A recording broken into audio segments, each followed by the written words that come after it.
నువ్వు పదవే.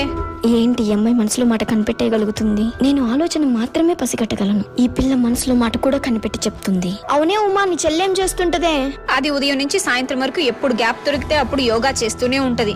దాని మైండ్ అది చాలా కంట్రోల్లో పెట్టుకుంటది. నేను ఎప్పుడైనా ఏమన్నా మనసులో మాట్లాడుకుంటే అది ఇట్టే చెప్పేస్తది. మరి నీ మీద నాకు ఇంట్రెస్ట్ లేదని చెప్పింది కదే, అది నువ్వు నమ్ముతున్నావా? అది ఇంకెవ్వరి గురించి చెప్పినా నేను ఖచ్చితంగా నమ్ముతాను. కానీ అది నీ గురించి చెప్పింది. నీకు నేనంటే ప్రాణం. ఇలా నీ గురించి చెప్తే మాత్రం అది ఖచ్చితంగా అపోహే అయి ఉంటుంది. బస్ వచ్చేసింది పదే. ఆ పదే. ఎందుకు ఎప్పుడు ఇది ఒంటరిగా వస్తుంది?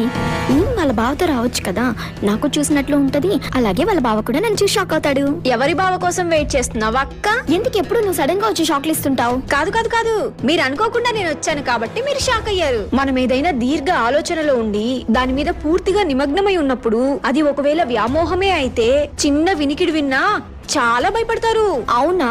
అయితే ఇప్పుడు నేను మనసులో ఒకటి అనుకుంటాను, నువ్వు కనిపెట్టు.